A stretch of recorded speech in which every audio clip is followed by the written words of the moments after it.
So I'm just sitting here on my exercise ball, bouncing my baby out, and Jovi was due yesterday, and she didn't come, but I just really have this feeling like she's going to come today. Everything's pretty much been pretty good. You see her room's ready, and we're ready for her to be here. But I need to rant a little bit. I'm obviously 9 months pregnant, so my baby was due yesterday. And over the course of 9 months, I have dealt with a lot of junk from what people have to say.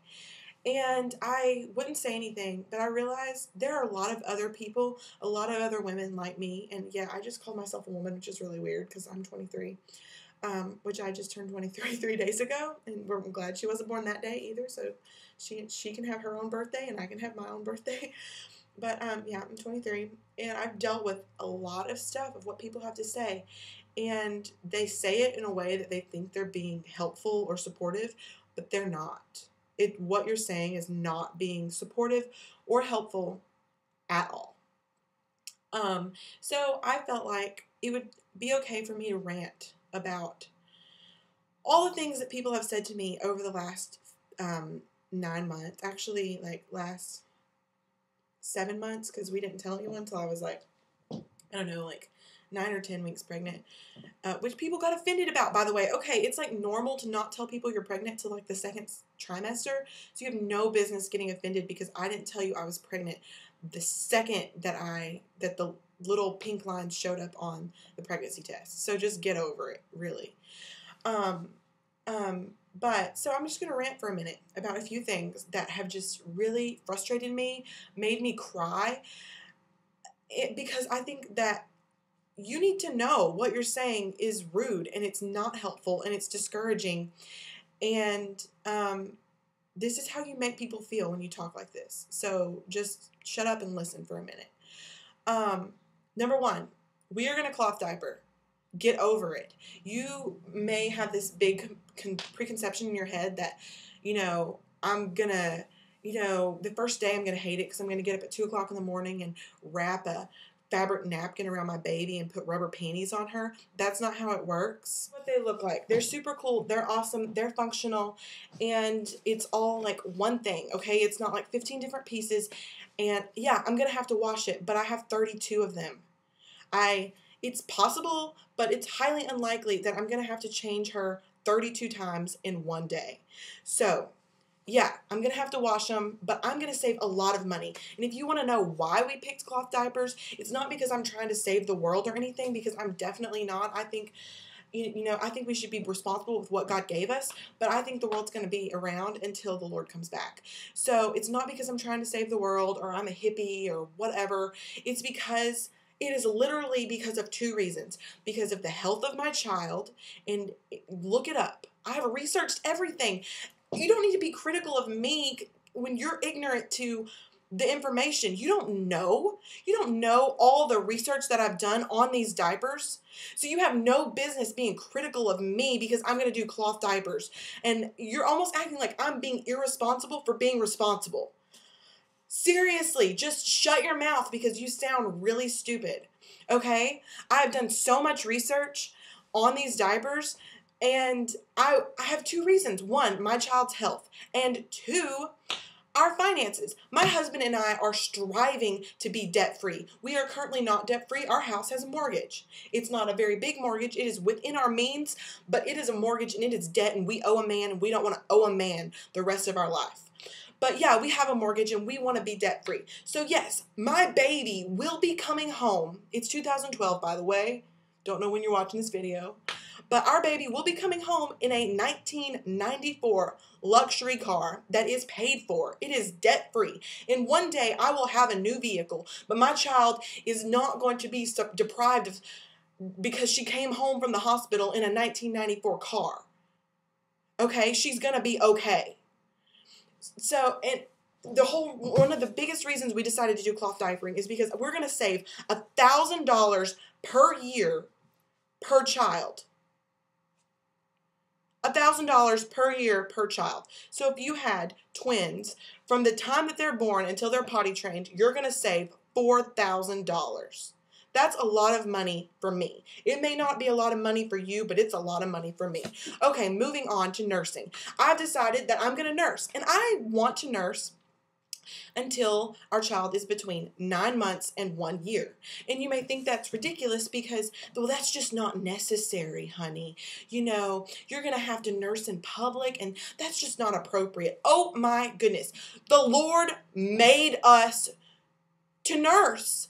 I mean, he wouldn't have made this happen if it wasn't supposed to happen.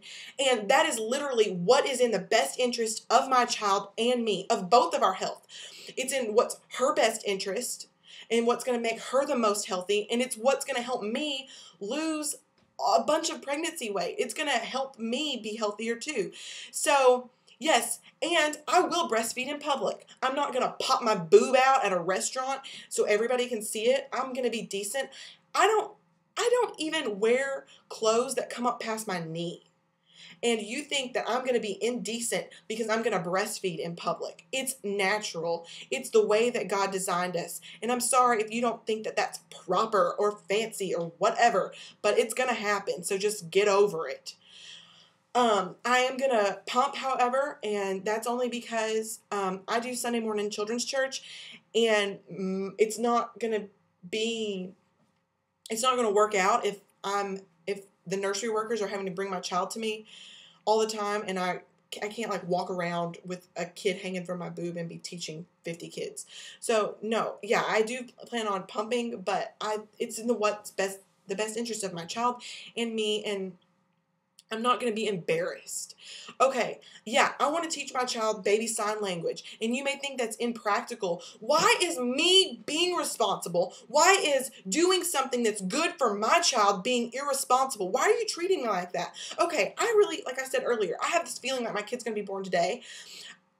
How do you think you're being encouraging if you're like, oh, you know, I was in labor for 6 days and I had to get cut and ripped and stitched, and you know what? I had one contraction. That thing was just so awful. I just needed an epidural right then. Give me all the medicine that you could give me, and blah, blah, blah, blah, blah. And honey, will you say you're not going to get that epidural, or you're not going to get that, but you don't know. You just don't know until you're in that bed and you're just going to be begging for it and wanting it and blah, blah, blah. And I'm like, seriously, I'm about to have a baby. I'm about to go through this, like, womanhood initiation process thing, and you think that saying all these things, you are literally trying to scare me. You are not trying to be helpful. You are making it look like you're trying to be helpful, but really all you're doing is hearing yourself talk. You just want to talk. You just want to have something to say. And you're not encouraging. You're not. You're actually awful. That's what I think of you whenever you act like that. You're awful. So shut your mouth. Seriously, you're not being encouraging at all. No, I'm not being irresponsible or naive if I'm focusing on the good things, if I'm trying to envision this going well, if I'm saying things to myself to keep myself encouraged, I'm not being naive or innocent or irresponsible.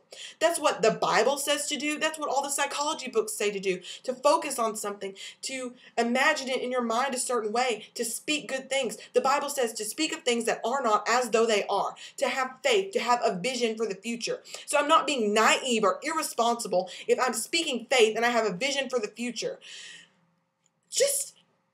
Oh my gosh, it's really bad. I have like a minute left and I'm going to stop this video. It's really bad whenever you just want to cry thinking about going somewhere in public because you just are so sick of hearing what people have to say. I love our baby. Our baby is not here yet. She's sitting right in front of me, inside of me, and she's not here yet. And I love her, and I just am looking so forward to spending time with her and getting to know her and finding out what she looks like. On the other hand, I'm so ready to not be pregnant because I'm so tired of hearing what everybody has to say because you're such an expert, because your child is so well behaved, because your marriage is so good. I mean, seriously, it's bad whenever I'm sitting there, I'm getting ready for church, and I'm crying, and I'm saying, babe, I just don't want to go. I'm so sick of hearing what everyone has to say. You know, it's bad whenever you want to hide from people that are supposed to be your friends, people that are supposed to be your family, because they're too selfish to take a second and be encouraging. Really. And so I'm saying this, and I'm going to post this video, and this is going to make me very vulnerable to our friends and family, but I'm not the only one that feels this way. I'm not the only one that has ever felt this way. And you can say it's hormones or whatever, but it's just, stop acting like a jerk. Seriously. And if you think that you're excluded from this and you haven't done it, you're probably the one that's been doing it. So, yeah. And I want to thank Michelle Couture for being one of the only encouraging people. Even if we, don't agree on something, she's never discouraging. She's like, well, you know what? I think you can do that. I don't think I'm going to do that for my family, but I think that you can do it. And I just want to thank you for being such a good friend and being encouraging to me when our friends and our family aren't. And thank you. And to everybody else, I hope that the next time you see a pregnant person that you don't say all the stupid stuff that you've been saying to me. And I'm sorry if this offends you. No, I'm not sorry. It's unfortunate that you are so easily offended and you can't take criticism. So, whatever. I love you guys. I hope that this is encouraging to someone else who cries while they're putting their makeup on because they don't want to go to a public function because of all the mean things that people are going to say. So, you're not alone. You're not depressed. You're not crazy. I have done the same thing. Wednesday night had mascara running down my face because I was just so tired of what people have to say. I know I'm making good decisions for my family. Well thought out, well prayed for decisions. And